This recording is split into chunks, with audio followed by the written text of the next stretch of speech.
Shalom saudara sekalian, salam sejahtera dalam kasih Tuhan kita Yesus Kristus. Kebenaran hari ini 4 Juni berjudul Peta Buruk Komunitas Kristen.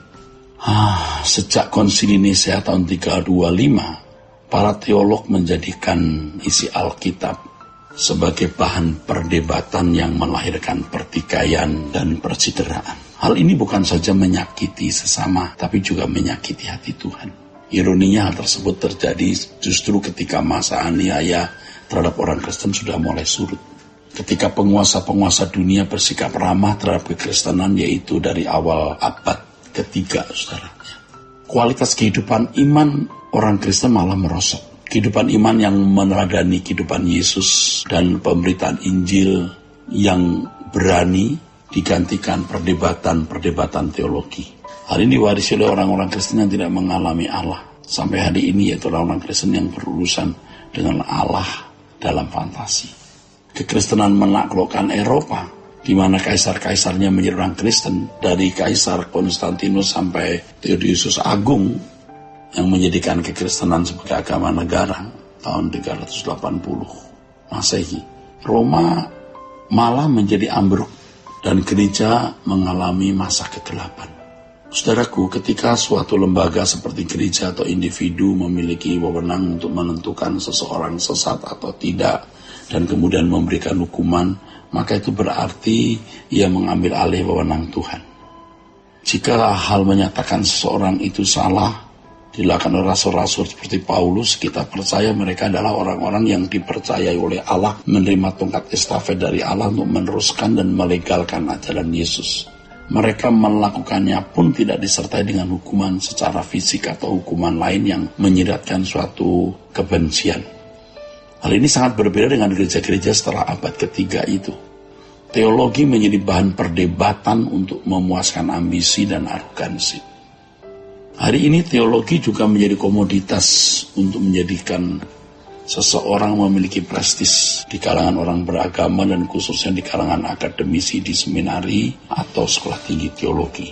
Dengan hal ini tidak heran kalau teologi juga menjadi komoditas guna memperoleh uang semata-mata. Panggilan sebagai teolog sebenarnya sangat luar biasa, saudara. Di mana seorang teolog bisa menjadi juru bicara Allah untuk memberi keterangan tentang Allah dan bagaimana membangun hubungan dengan Dia.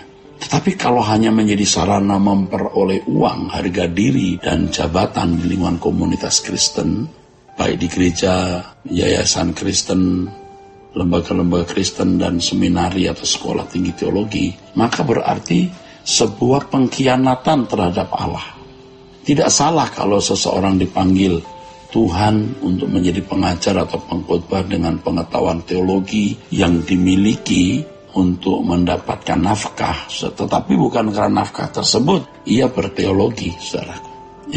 Jadi tidak salah kalau seorang dipanggil Tuhan untuk menjadi pengajar atau pengkhotbah dengan pengetahuan teologi yang dimiliki, mendapatkan atau memiliki nafkah dari panggilan itu. Tapi bukan karena nafkah tersebut ia berteologi, saudaraku. Orang-orang yang menjadikan teologi sebagai alat, saudaraku, untuk mengangkat diri dan memperoleh uang, didorong oleh ketidakmatangan mental dan spiritualnya, menggunakan media sosial sebagai sarananya. Dan hal ini sekarang makin marak, saudara. Mereka mengisi media sosial dengan perkataan-perkataan yang tajam, menyerang gereja dan individu. Sebisa-bisanya orang yang sudah memiliki popularitas diserang demi memperoleh perhatian netizen dan sekaligus memperoleh uang dari subscribernya, dari subscriber yang banyak yang dia bisa peroleh. Tentu alasan mereka melakukan hal itu untuk meluruskan ajaran, begitu. Untuk itu mereka menilai pandangan orang lain dan tidak segan-segan mengomentarinya dengan tuduhan sesat. Perilaku mereka menunjukkan bahwa mereka tidak bermartabat sebagai teolog yang santun, yang kemudian memancing dan memicu orang lain pula melakukan hal yang sama. Sebagai akibatnya kepercayaan jemaat kepada gereja dan jabatan pendeta menjadi rusak. Akibat dari hal ini pasti ada yang menjadi korban. Satu aspek munculnya orang-orang yang suka menyerang ajaran orang lain bisa bernada positif ketika pendeta-pendeta yang tidak mengajarkan kebenaran ditelanjangi. Tetapi aspek yang lain juga bisa terjadi penghakiman dan tuduhan-tuduhan yang menyesatkan terhadap pendeta-pendeta yang mengajarkan kebenaran. Orang-orang yang suka menghakimi orang lain di media sosial terkait dengan pengajaran menjadi lepas kendali, membabi buta, menyerang siapa saja yang bisa diserangnya.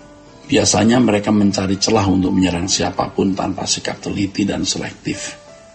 Mereka tidak memperkarakan hal tersebut di hadapan Allah, sehingga bisa terjadi mereka menyerang dan melawan orang-orang benar yang sedang dipakai Allah pada zaman ini sebagai hamba Tuhan yang benar. Sementara itu mereka yang suka menyerang orang lain hampir semua adalah orang-orang yang tidak atau kurang berprestasi dalam pelayanan. Mereka orang-orang yang pada umumnya memiliki pendidikan teologi tapi tidak menemukan perjumpaan dengan Allah.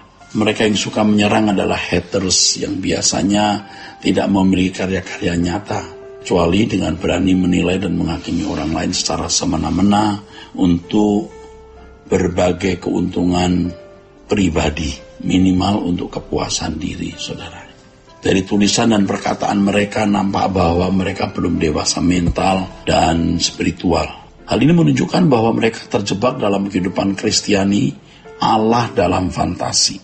Allah hanya dinalar, bukan dialami. Jika dibandingkan dengan agama lain, jarang kita temukan walaupun tentu saja ada teolog-teolog agama lain melakukan perdebatan seperti yang ada di kalangan Kristen. Hampir tidak kita temukan mereka saling menuduh dan dengan tuduhan sesat terhadap sesama teolog mereka. Hal ini sungguh-sungguh menjadi peta yang buruk dalam komunitas Kristen, saudara. Peta yang buruk. Mestinya kita bertobat, menghindari hal ini, tidak melakukan hal ini demi kemuliaan nama Allah. Saudaraku sekalian, kiranya kebenaran yang kita terima pada hari ini memberi inspirasi yang mengubah sikap dan perilaku kita. Tuhan memberkati saudara sekalian. Sola Gracia.